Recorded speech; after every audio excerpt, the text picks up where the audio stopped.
మౌలిక సదుపాయాలు కల్పించడంలో ఎందుకు విఫలమైనారు? ఈరోజు వస్తున్నారు, ఢిల్లీ నుంచి వచ్చినారు. మొదట సూరి అండ్రి, శ్రీరామ్ అండ్రి, జనసేన అండ్రి, ఇప్పుడు ఢిల్లీ నుంచి అన్నారు.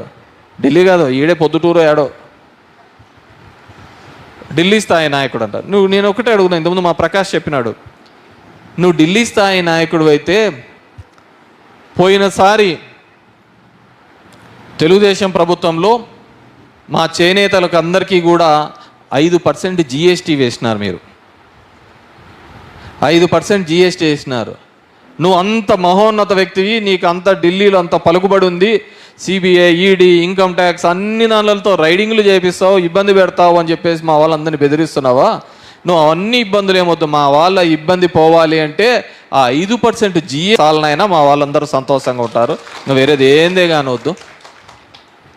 ఈ 5% GSTని 12% చేస్తామని చెప్పేసి ఒక ప్రతిపాదన వస్తే ఒక ఎమ్మెల్యేగా నేను వెళ్ళా ఢిల్లీకి, వెళ్ళి అక్కడ ఎంపీలను పట్టుకొని వెళ్ళి నిర్మలా సీతారామన్ ఫైనాన్స్ మినిస్టర్ దగ్గర పోయి కూర్చొని, మేడం ఇప్పటికే ఈ 5%తో చేనేత రంగానికి సంబంధించి చాలా ఇబ్బంది పడుతున్నారు, వాటిని పెంచొద్దండి అని చెప్పి ఆమెను కోరితే ఆమెను పెంచలే, అదే 5%నే పెట్టడం జరిగింది.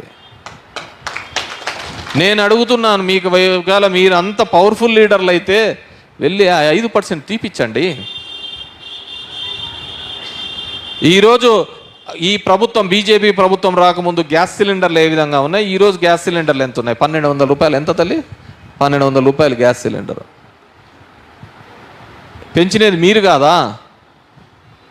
మరి నువ్వు అంత పెద్ద నాయకుడు అయితే ఆ గ్యాస్ సిలిండర్లు తగ్గేవయ్యా చెప్పి, నరేంద్ర మోడీని పిలిపించి చెప్పి, మా ఊర్లో మొత్తం భారతదేశం అంతా కూడా గ్యాస్ సిలిండర్ రేట్లు బాగా తగ్గిస్తున్నాం, 500 రూపాయలు తగ్గిస్తున్నాం అని చెప్పేసి దాని గురించి మాట్లాడరు. మీ చేతిలో, మీ వారి చేతిలో నూనె రేట్లు పెరిగితే అది జగన్మోహన్ రెడ్డి పెంచినాడని చెప్తావు. నూనె ఏం ధర్మవరంలో పోయి ఒక ఫ్యాక్టరీ, ఒక అంగట్లో పోయి అడుగుతాం నూనె ఎంత ఉందో, అదే బెంగళూరు పోయి నూనె ఎంత ఉందో అడుగుదాం, అదే తెలంగాణలో హైదరాబాద్లో పోయి నూనె అంతా ఒకటే రేటే కదా. అంటే ఆ 3 దాంట్లో కూడా జగన్మోహన్ రెడ్డి పెంచేస్తాడా? అన్ని రాష్ట్రాల్లో జగన్ రెడ్డి పెంచుతా అంటే మీరెందుకు? ఎప్పుడు కులం మతం మీద రాజకీయాలు చేశారే తప్ప పేదలకు బాగు కోసం ఏ రోజైనా చేశారా అని చెప్పేసి నేను అడుగుతున్నాను. ఏదో విధంగా మభ్యపెట్టేవాళ్ళ విధంగా, ఏదో విధంగా మోసం చేయాలి, ఏదో విధంగా ఇది చేయాలి అనే పద్ధతిలో. నిన్న చూసాం, జగన్మోహన్ రెడ్డి గారి మీద బస్సులో పోతుంటే ఎవరు ఒక ఆకతాయి చేసినాడు, అది ఇంకా తేలాల్సింది ఎవరు అని. మరుసటి రోజుకి చంద్రబాబు నాయుడు, పవన్ కళ్యాణ్ మీటింగ్ పెట్టి చెప్తారు, అది జగన్ రెడ్డి వేయించుకున్నాడు, జగన్ రెడ్డి తైలించుకున్నాడు. చంద్రబాబు నాయుడు వేరే పరీక్ష ఏమొద్దు, నేను ఇట్లా పైన నిలబెడతా, నీ కొడుకు ఆ నుంచి ఏమని చెప్దాం, వాడు తలకాయకేస్తాడు, కింద ఏడకేస్తాడు తెలియదు, ఏడ తగులుతుందో తెలియదు.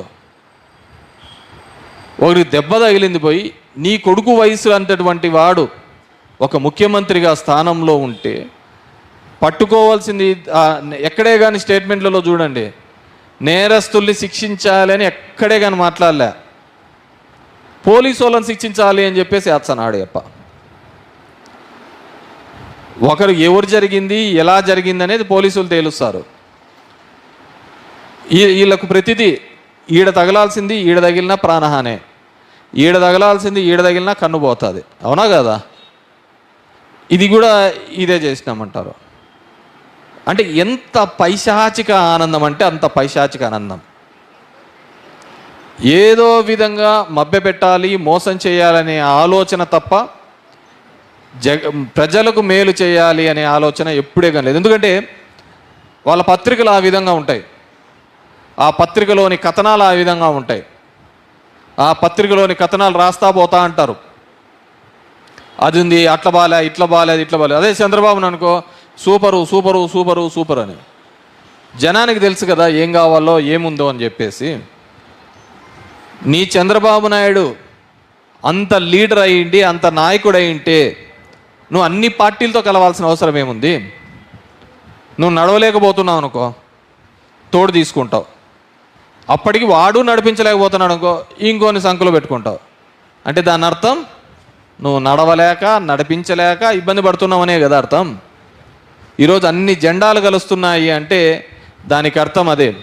కానీ అర్థం చేసుకోవాల్సింది ఒకటి, మనకు కుర్చీ ఇవ్వాలి అంటే జెండాలు కలిస్తే కుర్చీలు ఇవ్వవు, జనమందరూ కలిసి ఓటేస్తేనే కుర్చీలు వస్తాయని చెప్పేసి అని చంద్రబాబు నాయుడు, పవన్ కళ్యాణ్ వీళ్ళు మర్చిపోయినారు.